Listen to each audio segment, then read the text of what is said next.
yahise apfa n'ubwonko babusanze hanze wagira yahise apfa yamwicishije igiti n'igiti yakubise mu mutwe ahita mfata umutwe ahuza n'igikuta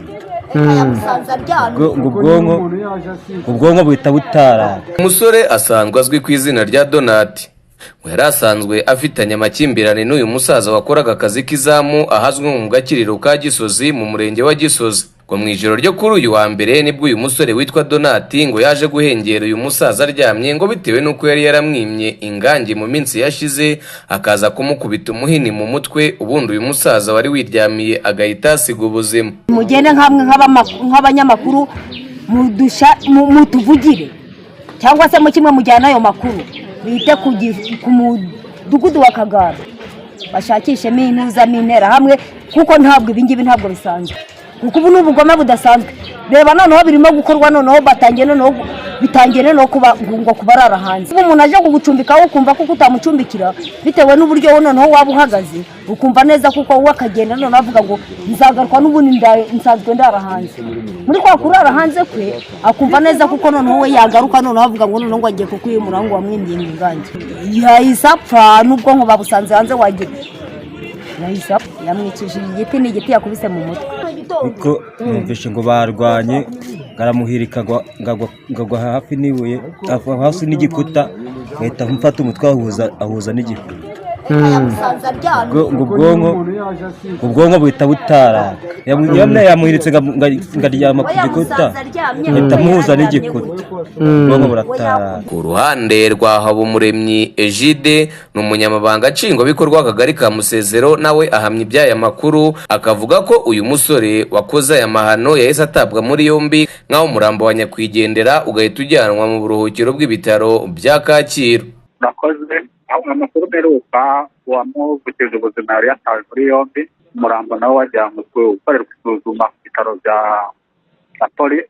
Ibyo birakorwa mu buzima bwa buri munsi. Muri aka gace abaturage bavuga ko bitewe n'ibiyobyabwenge bihagaragara ari kimwe mu bikomeza kugenda biteza urugomo, bagakeka ko uyu musore witwa Donati yaba yaraye anyweye ibiyobyabwenge bityo akaza gutera uyu musaza aho yarariraga agahita amuhitana.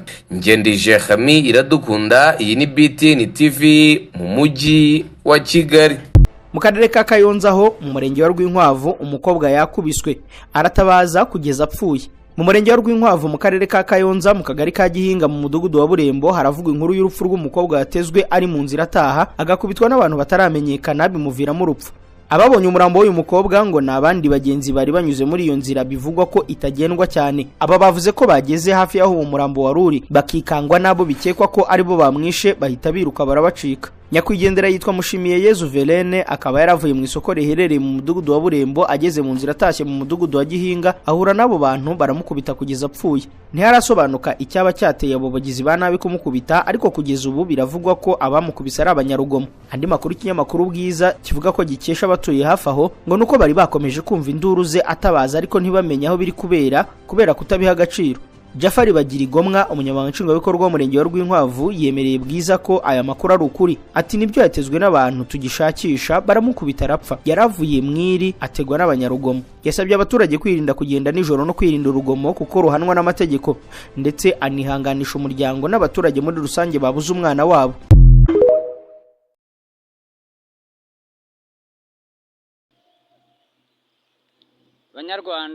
Banyarwandakazi, inshuti z'u Rwanda, bakunzi ba Ndenganura TV, impirimbanyi zihirimbanira uburenganzira bw'ikiremwamuntu ndetse n'impirimbanyi zihirimbanira demokarasi nyakuri aho muherereye hose ku isi, nongeye kubasuhuza kandi mbahaye ikaze hano kuri Ndenganura TV. Ngiye rero ubaha ikaze, nitwa Uyanganye Jacques, nkaba ndi impirimbanyi yiyemeje guhirimbanira ko akarengane gakomeje kwibasira bamwe mu banyarwanda karangira kagacika burundu. Kandi nababwiye ko ndi umunyepolitike winjiye muri politike vuba kubera nyine ibibazo nisanzemo, nasanze n'abandi banyarwanda turi kumwe mu gihugu bakunda guhura nabyo ndetse n'abari inyuma y'igihugu b'abanyarwanda uburyo bakunze kwibasirwa bakagirwa nabi.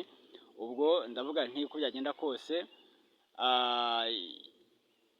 ngomba gufata umwanzuro n'inshingano zatuma ngaragaza ibitekerezo byanjye nubwo kubigaragaza biba bitoroshye kandi ari n'urugamba rukomeye cyane ko abadushyira hasi cyangwa se abashaka ko tutabaho nk'uko bikwiye batugenera uburyo tugomba kwicwamo cyangwa se tukiyahura kubera serivisi mbi bakomeje kuduha no kutubuza uburenganzira bwo kubaho nyine, bikarangira bamwe muri twebwe bivukije ubuzima, bikarangira abandi bavukije bagenzi babo ubuzima, ndetse n'imibereho igayitse idakwikirwa muntu dukomeje kubamo, hashingiwe nyine ku bikorwa by'ubugizi bwa nabi bakomeje kugenda badukorera, birimo kutwambura imitungo yacu, birimo kutwima ubutabera mu buryo butandukanye, birimo kutwima amaserivisi atandukanye twemererwa n'amategeko kugira ngo tubeho. Ubwo rero abo badukorera ibyo ngibyo kubera inyungu babifitemo ntabwo bashobora gutuma tuvuga twisanzuye. Reka nshimira abakomeje kunenga cyangwa se kuvuga ko ngo nkorera mu Miyenzi n'ubu niho ndi. Niba studio yanjye narayimuriye mu Miyenzi ni igisobanuro nyine cy'ubutegetsi turi kumwe nabwo uko bumeze, sibyo? Ibyo ngibyo nta n'uwabingayira we azayishyire ahabona abikore nk'ibyo nkora, hanyuma nzamuyoboka nk'umuntu uzabundusha iki ubushobozi n'ububasha kandi n'ubwenge nawe azaba ngaragarije nanjye nkwiye kuba nkoresha. Nk'uko nabibabwiye rero, sinzi niba ari ngombwa kuzajya mpora ngaruka gukora amwe mu mateka yanjye, ariko muri iki kiganiro tugiye kuganiraho ngiye kubabwira ko nk'uko natangije igitekerezo cyo gusaba umukuru w'igihugu nyakubahwa Perezida Paul Kagame na FPR Inkotanyi kurekura ubutegetsi kugira ngo barenganiye mu butegetsi bwabo nabo babashe kuba barenganurwa, ariko icyo gitekerezo nkaba ndi kubona uyu munsi aho kirimo kigera, n'uburyo bwo kubikora bishobora kuzadindira cyane kuruta uko noneho natangariza abanyarwanda ko ubutegetsi bwa FPR Inkotanyi na Perezida Paul Kagame uyu munsi bugeze mu gihe kirangwamo ibikorwa bigaragaza uko bagiye bategeka, ingaruka zabo zishobora gutuma noneho bahatirwa kwegura atari ukubisabwa. Ni bande rero bashobora kubigiramo uruhare kugira ngo bahatirwe kwegura? N'ubundi mu mpinduka zose zibaho abaturage nibo nyambere mu gushaka impinduka. Ahangaha kubera ko ubutegetsi bwa FPR Inkotanyi bwagiriye nabi bamwe mu banyarwanda b'igice kimwe cy'abanyarwanda nyine nk'uko mbivuga, ndetse nanjye mu bo bwagiriye nabi ndimo nk'uko nakomeje kugenda mbisobanura, kugeza ubwo banyambuye irangayimereye mu gihugu cyanjye mvukamo, nakuriyemo, nanagikozemo n'imirimo itandukanye y'ubutegetsi, ariko noneho birangira banyambuye irangayimerere. Nababwiye ko maze gucika ibitero bigera muri 315 byaba bigamije kumpitana, byose nagiye ngabwaho n'abakozi bakora mu butegetsi bwa FPR Inkotanyi na Perezida Paul Kagame. Nababwiye ko bansenyeye inzu, banyambura uruganda rwanjye. Ibi byose ni ibintu mfitiye ibimenyetso simusiga, ariko ubutabera nk'inzira yo kurenganura abanyarwanda bwaragwingiye ntibubaho. Kuba rero bwaragwingiye butabaho, abanyarwanda ubwabo cyane cyane abarengana n'inshuti z'abarengana, kubera ko ntabwo inshuti zabo zabura, bakwiye gushyira hamwe bakumva ko bagomba gukoresha ingufu, igitutu, bagashyira igitutu kuri FPR Inkotanyi na Perezida Paul Kagame kwegura bakarekura ubutegetsi. Ahangaha Perezida Paul Kagame na FPR Inkotanyi bazaba bafitemo inyungu baramutse bumvisha icyo gitutu cyo kwegura, kubera ko ntabwo bazeguzwa nk'abakura abanzi ku butegetsi, ahubwo bazeguzwa nk'abashaka guharanira inyungu rusange z'abanyarwanda bose. Rero mu gihe baba batumvishe icyo gitutu ngo bumve ko hari icyo kibabwiye kandi ko abanyarwanda bababaye nk'uko ibimenyetso bikomeje kugenda bibigaragaza, nk'uko ndaza kugenda ngaragaza utuvidewo tumwe na tumwe tugaragaza ko abanyarwanda bakomeje kwiyahura, abandi bakomeje kwicwa hirya no hino mu gihugu, ndetse indwara zigaragaza imibereho mibi zikaba zikomeje kwibasira bamwe mu banyarwanda nk'uko utuvidewo ndagenda ntugaragaza. N'abaturage mu kagari ka Bayimbo umurenge wa Nyundo w'akarere ka Rubavu batabaza abana Badusengimana barwaye amavunja nk'ubitewe n'uko umubyeyi wabo yabatereranye. Ndebonye nangaha ndabona nzi ko amavunja kiba. Gitera amavunja nuko ngo njye mbibonye ni imibereho mibi y'umubyeyi kuko ngo uyu mwana birashoboka kuba afite imibereho mibi ndetse nabyo bafite imibereho mibi. Aya mavunja mu buryo nyine nawe urabibona ni umwanda nyine uba uri muri aka gace, kuba umuntu aba ameze gutya nta kintu bamukora nk'abayobozi nabyo ni ikibazo. Ugomba kubagira ubuvugizi abantu bakajya barita ku bana babo kugira abana bagire isuku, umwanda mwinshi muri aka gace kabisa. N'abasisi babibonye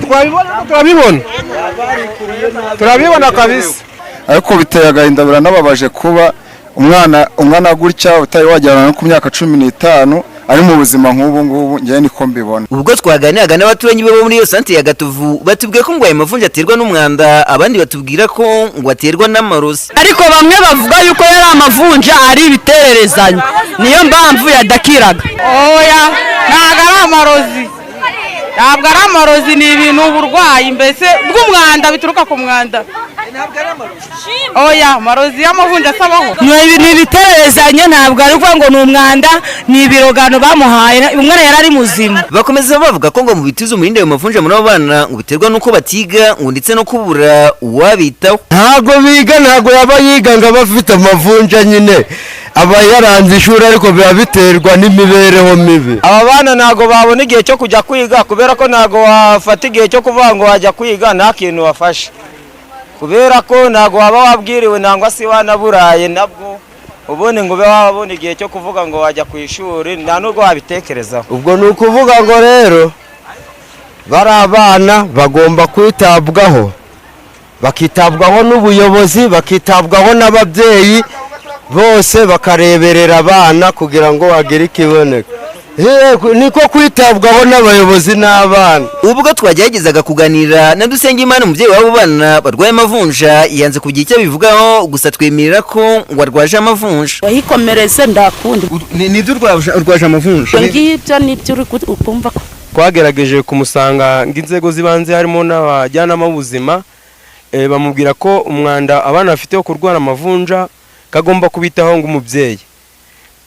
Birangije noneho nyuma yaho abanyabujyanama b'ubuzima bafashe ya mbere bajya guhandura amavunja ku mubyeyi, nogira ngo noneho bagura n'amavuta ya vidanje bajya basukamo kugira ngo ariko amavunja yaza guhonga.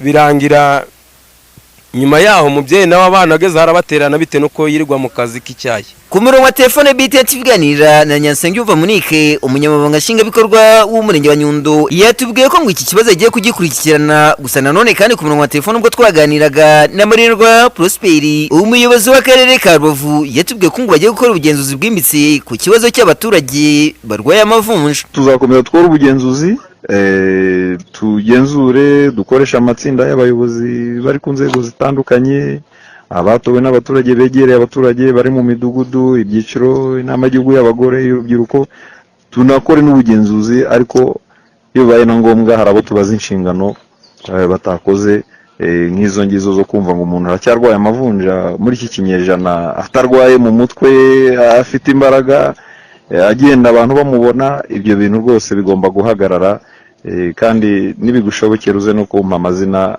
n'ahantu nzabyigenzurire mu gihe gitoya cyavuba. Mu bindi bivugwa n'abaturage ngo nuko biteye agahinda ko n'umubyeyi w'umusirimu mu nzira ngo ariko arwaje amavunja, ari naho bahera basaba inzego z'ubuyobozi ko ngo zakurikirana uwo muturage Dusengimana urwaje amavunja, ngo ndetse byaba ngombwa ngo agashakirwa n'ibihano.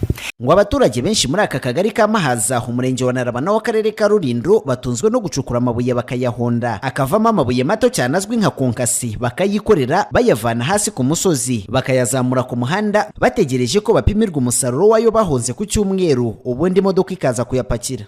Amabuye ni aya Munyemana, ni waguze ikirombe turahonda. Twebwe ikintu dukora ni uguhonda amabuye, mazemo nk'imyaka 10 ndi guhonda amabuye. Turikorera turahonda kongasi, tukayikorera tukuye pfira hasi mu kirombe, tukageza hano ku muhanda, twarangiza twamara kugeza ku muhanda tugafata ikidomoro tukayipimura. Ukabona umuntu w'umugore wo gufata ikidomoro cyuzuye kibiro wenda 30, akagitera hano ku Kirundo. Ibyo ntibyakabaye ikibazo nta cyane ko babasha kuyahonda bakabona amaramuko nubwo bavuga ko abari make, gusa ku ruhande rw'abagore bakora uyu murimo bagaragaza ikibazo cy'imvune iteye ubwoba bakuramo, utibagiwe n'indwara nk'igituntu badatinya kuvuga ko batangiye kurwara. Aka kazi karimo imvune cyane, abagore imvune zabo urumva harimo imvune cyane, ukaterura idomoro umugongo ubugenda ucika n'ubundi ubwo umuntu asaza imburagihe. Ubwo rero hari igihe bamwe bakurijemo igituntu, hari igihe no guheka umwana binaniye kubera umugongo, ucika umugongo kubera kuyungurura no gutunda. Kuba guhonda kwa buri gihe nsakisha kugira ngo abana banje be kwiba, ubu naturitse mu gatuza no kugira ngo mizamure gukikana kugira ngo abana be kwiba. Bya bintu turayungurura bitugende bitugere ku mutima, none muri bya bihaha nitumara kujya muri bya bihaha tuzajya dusemeka ntituzamuka yatomoro tuyivanamo hasi twumve turenda gusandara. Nuko yaho natwe turabizi n'abaganga barabizi ko twiyahura kubera imvune kwa muganga n'ibituntu byaburiho. Kubera iki? Kugira ngo abana be kwiba natwe twe kwandagara. Amafaranga arimo, ariko iya nubwo arimo nukuvunika agatuza karaturitse. Uzi ko ari igihe ndyama bikankagoma no kubikwa gutya inda umuntu agahumeka bikanga. Twararushye twebwe. Nese y'imyaka mfite n'idomoro nikoreye ona atari imvune. Ngo impamvu bishora muri iyi mirimo bazi kugira ingaruka ngo nuko nta kindi baba bafite icyo gukora, bagahitamo gukora akazi k'imvune batinya kwiba no gusabiriza. Ariko aka kazi karavunanye n'ubundi gukoramo no kugira ngo umuntu arebe ko yatunga umuryango nyine ubeho. Aho kugira ngo twibe twapfa bakora kugira wibe. Aha niho bahera basaba ko bagafashijwe kubona indi mirimo irimo na VUP cyangwa bagaterwa inkunga bakihangira indi mirimo yabafasha kubaho neza. Twakwifuza ko mu murenge wa Narabana mwadutera inkunga natwe tukaruhuka ano mabuye. Nyine turifuza wenda tubonye nk'akandi kazi mwadushakira twagakora atarugonda amabuye kuko dufite imbaraga ari aka karimo imvune zirakabije. Mu gushaka kumenya niba hari icyo bafashwa mu butumwa bugufi, umunyamabanga nshingwabikorwa w'umurenge wa Ntarabana Bwana Nizeyimana Theophile nuko yatwandikiye. Abifuza akazi bakwegera ubuyobozi bukabafasha kuko hari amahirwe menshi bahuzwa nayo akabafasha guhindura imibereho yabo. Naho abakora muri konkase nta kese turamenya yabo byateye uburwayi. Habaye hari ufite icyo kibazo yagira kwa muganga agafashwa. Umugore uhonda amabuye menshi ahonda byibura amadomoro 5 ku munsi, ni mu gihe domoro imwe umuturage abarirwa amafaranga 160. Iyo ugereranije usanga bakorera hagati y'ibihumbi 2,600 ku cyumweru, bavuga ko akiri make bitewe n'imbaraga zabo, ariho bahera basaba guterwa inkunga. Cyumweru ntago narenze ibihumbi 2. Savio Kwizera, TV1. Igihe baba tumvishe icyo gitutu ntekereza ko kwicara abanyarwanda bakavuga ngo nta kireka twemere tuyoboke muri ubu buryo, niyo babyemera bazabyemera igihe gitoya, ariko amaherezo azagera aho ibyo tuvuga twagezeho, cyane ko ngiye byo nagezeho byose babyijyaniye nk'uko nakomeje kubibabwira. Ubu nk'abandi nta kintu kimwe cyo kundengera mu isi mfite, habaye na hano mu gihugu cy'u Rwanda mvukamo nakuriyemo, mfitemo umurage gakondo, ariko ukaba nta kintu kimwe mfitemo kubera nyine imitegekere yabo. Hari igihe abanyarwanda bamwe bazahaguruka ibyo twagezeho cyangwa se mwagezeho cyangwa u Rwanda rwagezeho byose bigahinduka umuyonga, ndetse n'ababigizemo uruhare nabo ugasanga bibasiwe n'ibyo ngibyo nyine nk'uko ndimo mbivuga. Ku rwego mpuzamahanga nabwo hari ibyo ubutegetsi bwa FPR inkotanyi burimo buregwa, kandi bwagiye buregwa inshuro nyinshi, rimwe na rimwe bukaregwa ubwicanyi bwagiye bukorera abanyarwanda, bwagiye bukorera impunzi ziri hanze mu bihugu byo hanze, bukaregwa n'ubwicanyi burimo bukorerwa muri Repubulika Iharanira Demokarasi ya Kongo. Muzi abantu bamwe bagiye bafatirwa mu bihugu by'amahanga, harimo abo bafatiwe mu Bwongereza, abo simbagarukaho uko leta y'u Rwanda yabyitwayemo kugira ngo abo bantu barekurwe, twese tubiziranyweho. Ingufu byatwaye abanyarwanda turazizi. Kugeza uyu munsi u Rwanda rurimo rurashinjwa kwica barenga miliyoni 15 baguye ku butaka bwa Repubulika ya Demokarasi ya Kongo. Rukabishinjwa mu buryo bwo kuvuga ko umukuru w'igihugu n'ubutegetsi nyine bw'u Rwanda aribwo bufite akaboko mu ntambara ziri kubera hariya muri Repubulika ya Demokarasi ya Kongo. Hanyuma rero ubu urumva ko iki ni ikibazo gikomeye cyane, nkaba ngira ngo buri munyarwanda wese wumva ikinyarwanda atekereze kuri miliyoni 15 zimaze kwicirwa hariya muri Kongo. Izo ni izabaruwe, ni izizwi cyane ko imibare buryo ibatanariyo, bavuga imibare y'ibyo bafitiye ibimenyetso, kandi iyo badafite ibimenyetso nibyo biba ari byinshi. Mu bitekerezo muvuge muti niba ari umwana wanjye waguyeyo, icyatumye agwaho ni igiki?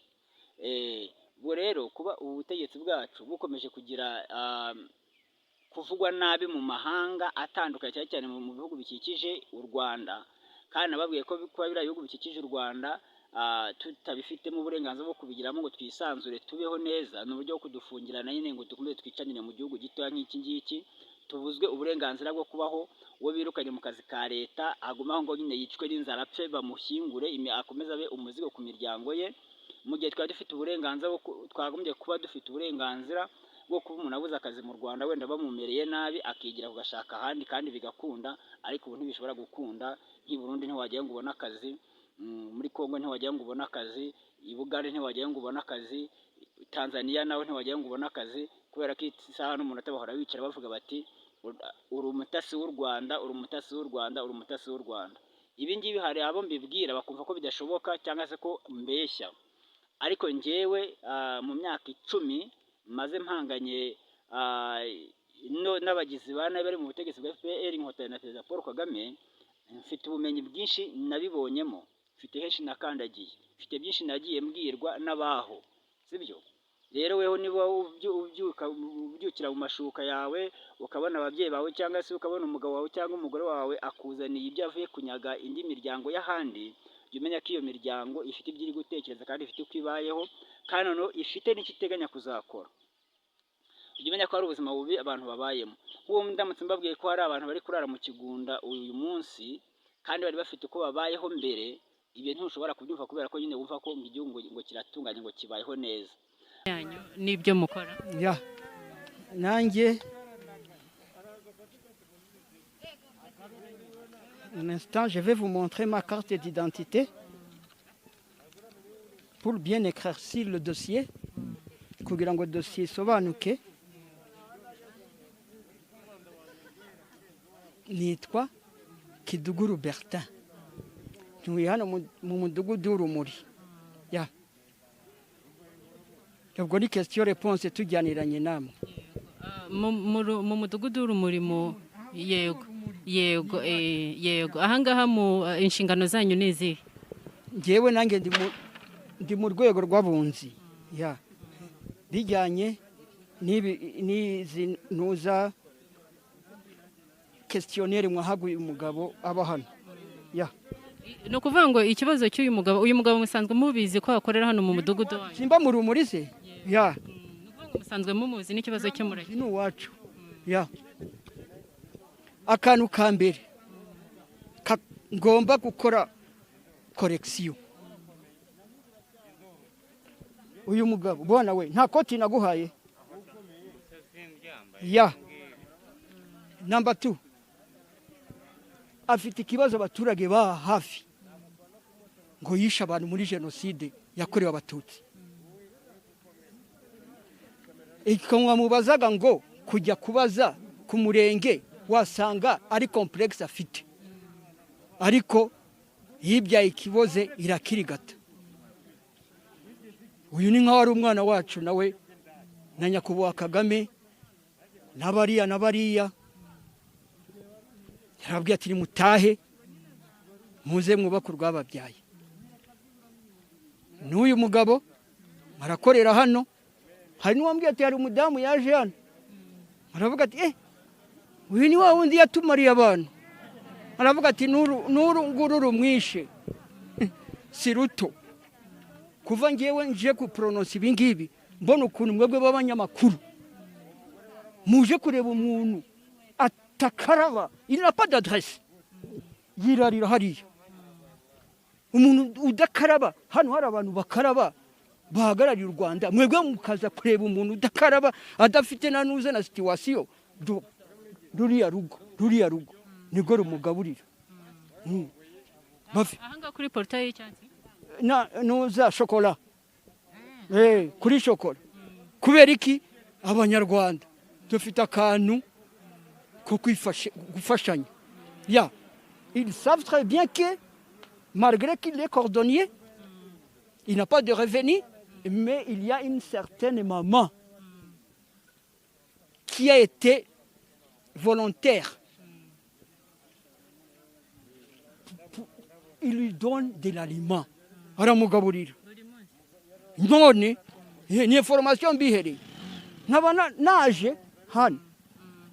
Nanze kuntu mbona aba baturage bose mukaza gufata interview y'umuntu usa gutya mubona abandi bameze neza nimubabaze bivuga yuko mushaka gutesha agaciro umudugudu wacu urumuri. C'est pourquoi j'ai venu faire du contradictoire. Bivuga yuko nta kumva ukuntu iyo interview umuntu mwayihaye. Yego n'ubuzima il est cordonnier arabikora ushatse araza. Il a son métier aragakora ariko barakubwira ngo icyaha cya jenoside ntikirangira. Na n'ubu turacyabahamagaza mu Bufaransa hehe. Aba jene bari ahangaha hose barabizi ko ako kantu agafite ariko ngewe nkihanuza question mark nkavuga se mama uyu mugabo none se leta ko ari turebera yamurekuye gute? Ako kantu niko ntaramenya neza. Mais il y a des preuves qui disent que il a été même de temps en temps ngo il se vante ngo ariyemera ngo namukuye mu giti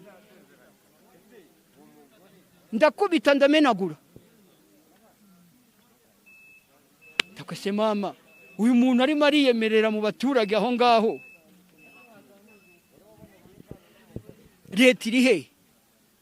Yego ni yacu ariko babiri batatu bane bakakubwira ati kanaka il a tué pas mal de gens lors du génocide. Ubu arimo aridegembya. Ntago mwangishije abaturage yibyaye ikibazo irakiri gato. Ndumva imirimo akora komeza akore. Nari umukuru w'umudugudu wacu niwe akorera. Nimba ari kongera kumukurikirana bakareba amadosiye, nimba za mbabazi za nyakubahwa Perezida Kagame yarasohotsemo sindabimenya neza ariko ayo makuru ariho. Yes, qu'il a été génocidaire. Pardon? Ayo makuru mwayakuye he? Dore nabana nakubwiye ko ngiye namuhaye ikoti. Abana barambye turi muri ikoti umuntu yamaze abantu. Ndavuga ati banangiye. Nuriya mu mama amugaburira nawe baramubwiye gutyo. Ariko nukuvuga ngo iki ntago mwamaganye. Navuze ijambo ngo yibyaye ikibazo irakiri gato. Nabariya ntavuze. Nyakubahwa Kagame yarababwiye ati nimuze venez rentrez chez vous. Amaboko yanyu turayashaka. Ya reka n'uwibutare arimo arabesha asubiye Gitarama. N'uwibutare il a menti. Amakuru nakuye hariya il paraît qu'il est de Butare. Il n'est pas de Gitarama. Hey, n'uwibutare. Ya Gitarama il a dit des mensonges. Il est de Butare. Il n'est pas de Gitarama. Si mwamaganye nanivuze ngo umwana w'u Rwanda aravuga ikinyarwanda. Ya ayo makuru ibyo yavuze nimurwanya igihugu nanjye yanjye contradictoire nayo muyashireho bitavuga yuko ngo abaye igicibwa.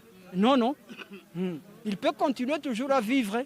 Ya ni nubwo kabiri mbimubwiye ati chewe kuziko bari abana bambwiye ngo iyo bimenya ntago nari kuguhanuza ngewe iyo ko nari muhaye n'amashati ntago nari kuguhana ibyo bintu. Nibyo basi iyo ni information uriya mu mama umugaburira yamumbwiye avuga yuko dore na nubu dore ngo arimo arasinzira. Ariko umugabo we ngo yaramubwiye ngo komeza umugaburire arye ntabwo yapfira mu mudugudu nyine iriya desaje abantu bakunze abandi bakabagaburira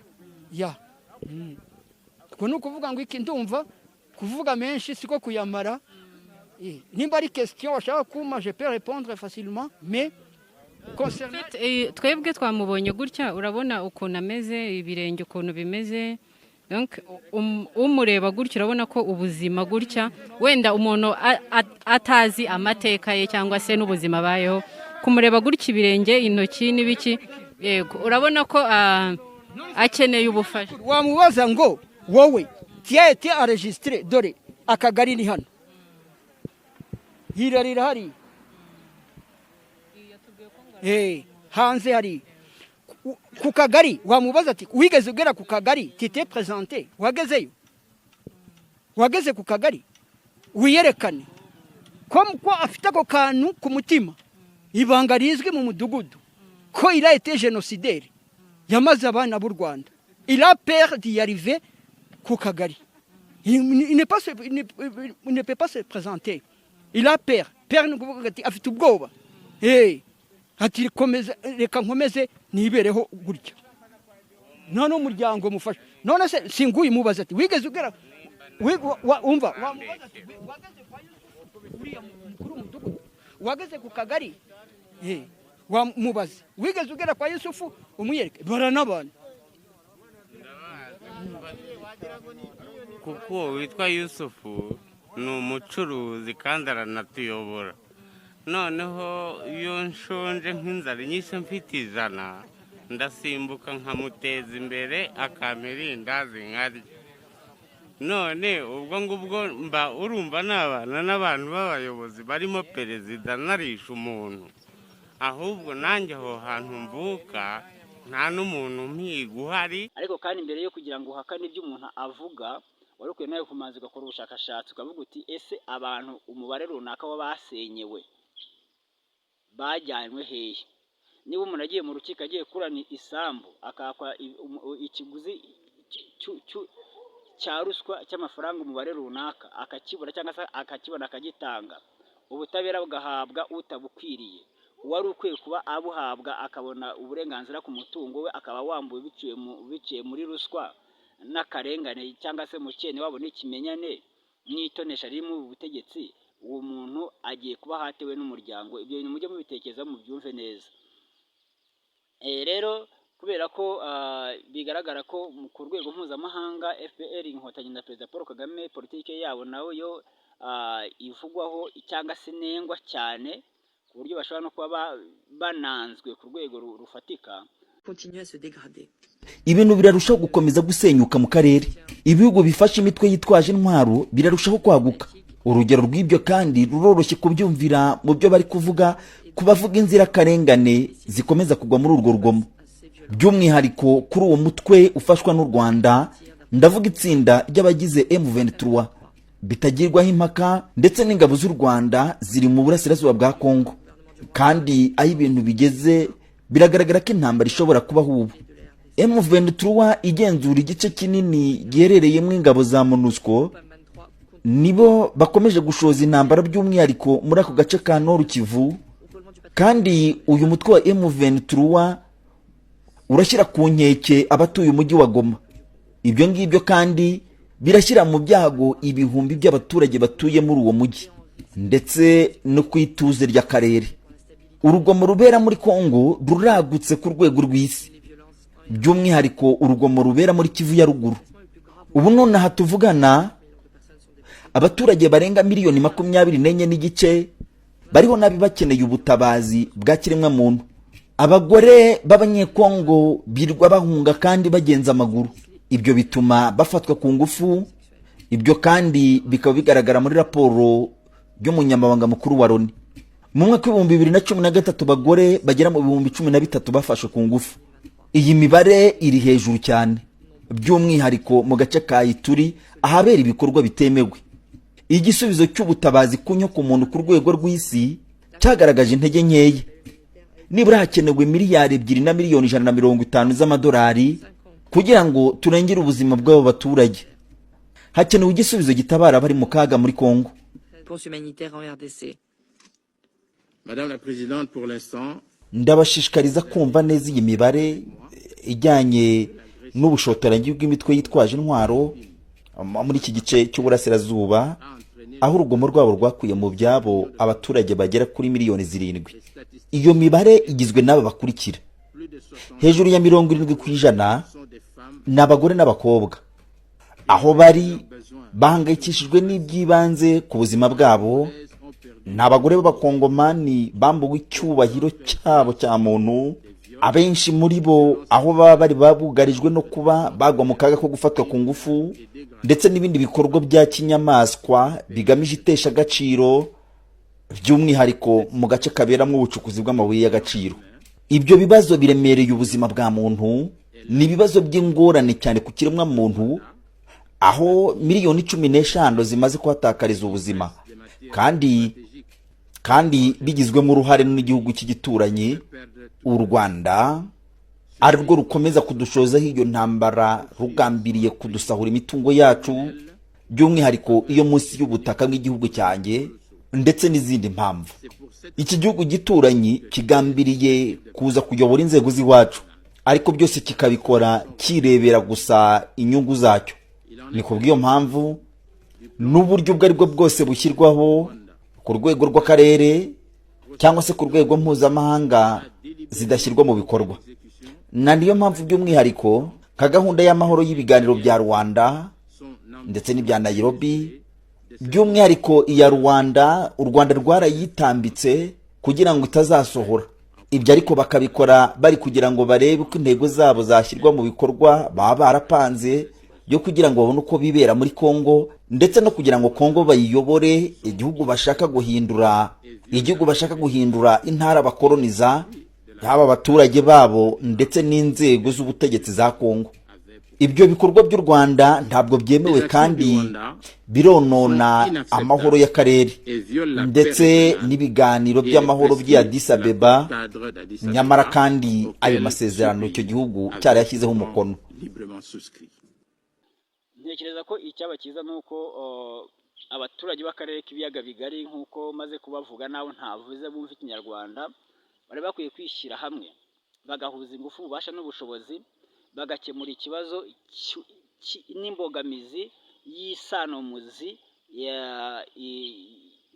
ifite aho ihuriye n'ibibazo byibasiye akarere k'ibiyaga bigari. Abaturage bishyize hamwe bagafata icyemezo cy'ukuri gifatika cyumvikana, bagaharanira uburenganzira bwabo n'ubwa bagenzi babo, kuko ntekereza ko niba muri Repubulika ya Demokarasi ya Kongo hari kuba y'ubwicanyi, wenda buri kubera igoma, reka bivuge wenda nk'igoma, cyangwa muri Kivu y'epfo cyangwa iy'amajyaruguru, ntabwo umuntu uri za Kisangani cyangwa za Kinshasa akwiye kwiyumvishamo ko ibyo bintu ubwo bwicanyi butazamugiraho ingaruka. Ubwo ni urugero rumwe ntanze. Niba igihugu hari agace gatoya niwo kaba ari umurenge cyangwa umudugudu wibasiwe n'akarengane, abantu runaka bavogereye ubutaka cyangwa se nabo ubwabo babyikoreye, abantu baba bakwiye kuba bafatanyiriza hamwe nk'abene gihugu gushaka igisubizo cy'ikibazo bafite. Niyo mpamvu njye navuze kubera isi yabaye nk'umudugudu, abantu bo mu karere k'ibiyaga bigari twese nk'abaturage dukwiye kwishyira hamwe tukareba tugatekereza ni iki cyateye mu karere k'ibiyaga bigari guhera muri 90 akarere k'ibiyaga bigari kose karahuye n'ibibazo bishobora kutazarangira, amaraso agahora asimbura ayandi. Ntekereza ko miliyoni zituriye akarere k'ibiyaga bigari bicaye bagafata umwanzuro ukwiye, abayobozi tubona ko ari imbogamizi mu mibereho yacu twabagira inama mu buryo bufatika yatuma ibyo bakomeje kwishoramo bituma ubuzima bw'imiryango yacu, ubuzima bwacu ubwacu, ubuzima bw'inshuti zacu, ubuzima bw'abaturanyi bacu bukomeza kwangizwa no kwicwa. Ibyo bintu byahagarara, intambara zigahagarara, inzara z'urudaca zigahagarara. Ese ibi iyo tubivuga hari abantu b'abanyamurenge bakunze kunyibasira bakambwira ibintu bitandukanye, ariko ibitutsi byanyu ndagira ngo mbabwire ko ntacyo bizahindura ku mitekerereze yanjye, kuko njya gufata iki cyemezo nagifashe kubera ko nari mbayeho mu buzima butandukanye n'ubwanyu. Niba narubatse inzu bakayisenya biciye mu bugambanyi, amafaranga akishyurwa akabarwa akishyurwa, nkaba mfite ibimenyetso byatumye ngana mu butabera simbuhabwe, cyangwa se simbone n'amahirwe yo kugira ngo ngane ubutabera kubera ko politiki nyine iteguye, nkaba naraguze uruganda bakantera saa yine z'ijoro ari abayobozi ba leta bari kumwe n'abaturage bagera muri 16 bakarunyambura, wowe ukaba nta n'urushinge uratakaza. Urumva nkwiye kuba nganya nawe imitekerereze? Niba naragiye mu kazi ka leta bakakashimutiramo bagamije kunyica, wowe ukaba wenda no gutinyuka gusaba akazi ka leta utanabikozwa, ahubwo baguhamagara uwibereye mu rugo ngo vayo habonetse umwanya. Nanjye narakagiyemo nkapiganiye, narakoze ibishoboka byose kugira ngo hajye mu itegeko ribiteganya. Urumva natekereza nkawe? Niba naravukijwe uburenganzira bwo gukora ikizamini ku rutonde rw'abantu bagomba gukora ikizamini, cyagomba kumpesha umwanya runaka mu rwego mu mirimo iteganywa n'amategeko y'ubutegetsi bw'u Rwanda. Urumva naba nkawe nk'umuntu bagenda bagashyira bakaguhamagara ngo hano habonetse umwanya vayo ukore, akaba nawe hinduka igikoresho cyo kwica abandi bagenzi bawe muri kumwe mu mirimo. Rero ntekereza ko abanyarwanda baravuga ngo ubabaye ni ubanda urugi. Wantuka wampiga igihe cyose nkifite ubushobozi bwo guhumeka, nzagaragaza igitekerezo cyanjye, n'abagiye bamfunga muri gereza ibyo nagiye mbabwira ari abayobozi nkayibabwira. Kandi burya reka mbabwire, uretse ko umutima w'umwicanyi iteka uhora utekereza ko kwica umuntu ari byo ngo cyangwa se kumugira nawe mu buryo bufatika cyangwa bwumvikana ngo ari byo ngo bimuha ingufu zo gukomeza kwica n'abandi. Ariko buriya nk'uko abanyarwanda baca umugani ngo iminsi y'igisambo ni 40, buriya hari umubare runaka Imana ishobora kuba yaravuze ati abantu uyu mubare nimumara kubica namwe nimwe muzakurikiraho. Wenda uwo mubare akaba ari ushobora kuba nawuzuza. Ntabwo rero ngiye ushobora kwihunza ikintu mvanga iki cyanshyira mu kaga, kandi mbona ko icyo kintu kiramutse cyubahirijwe ahubwo aricyo cyabasha gukura mu kaga abakarimo. Ntekereza ko ubwo Mose yafataga umwanzuro wo kuva mu Egiputa agahunga, ibyo yari yakoze birazwi, ariko icyatumye abikora nacyo kirazwi. Ibyo yirengagije ibwami kwa Farawo agahungira ahantu yagiye kuba umushumba w'intama, muri ubwo buhunzi niwe yatangiye kubonanira n'Imana. Iyo yikuramo ububasha yiyumvagamo agakomeza kubana na Farawo, yari kuzakoreshwa n'ubundi kurenganya ubwoko bwe bw'Abisirayeli, bityo umugambi w'Imana wo kuzakura Abisirayeli mu Egiputa bakagera i Kanani ntabwo wari kuburizwamo, ahubwo wenda wari kudindira. Rero ntekereza ko nta muntu n'umwe mu isi waremwe n'Imana udafite muri we igitekerezo cy'ubumuntu.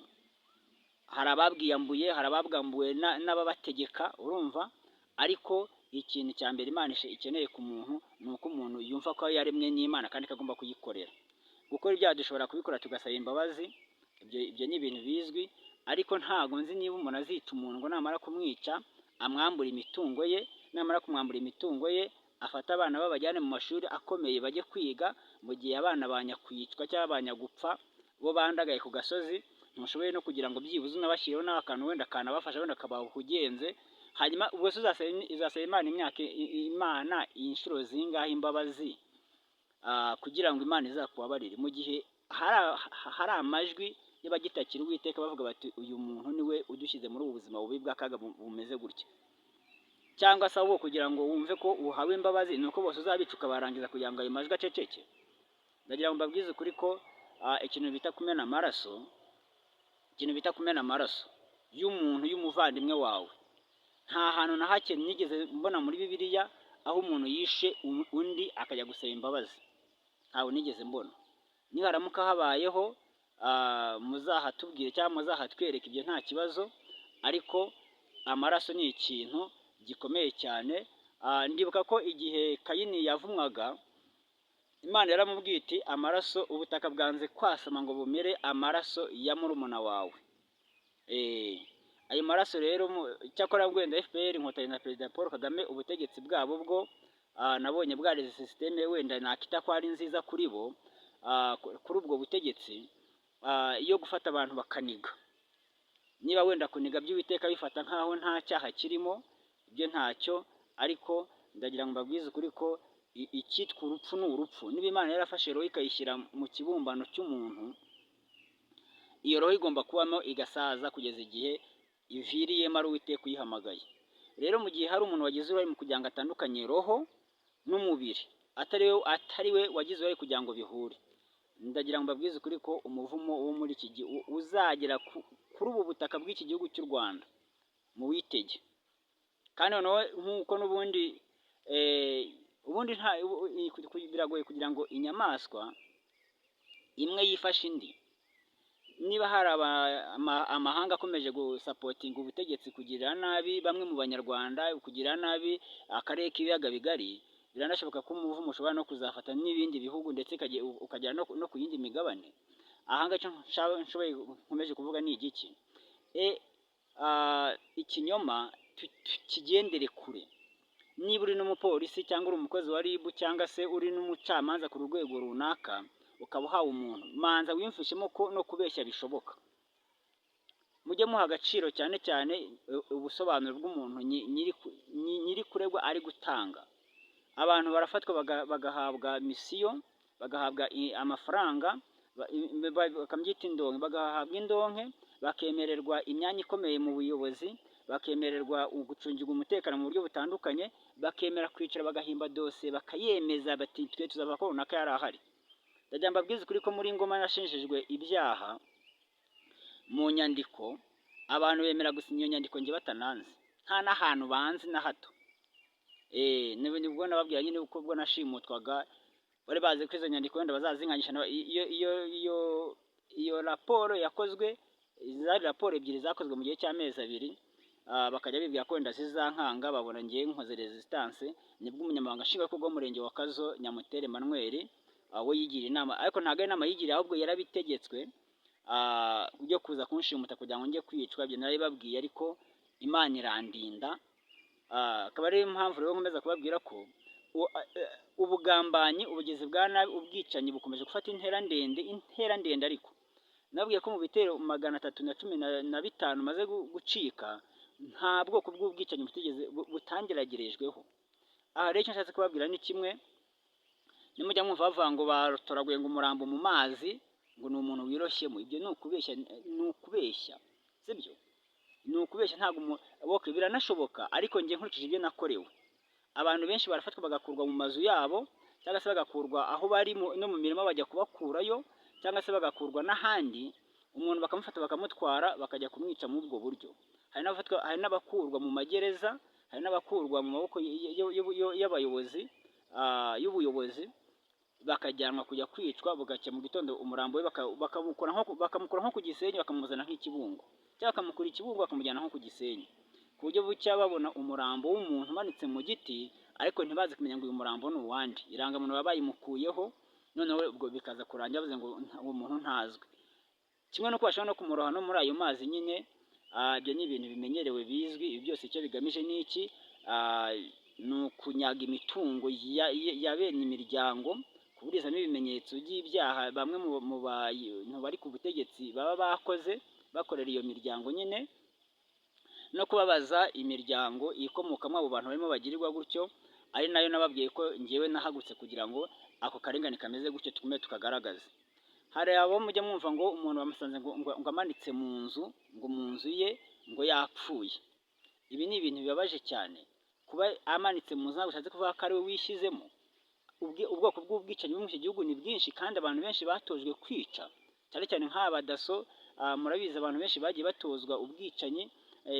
Hari ingabo zavuye ku rugerero, abademobe, hari Code Defense, hari ibyo bita polisingi, hari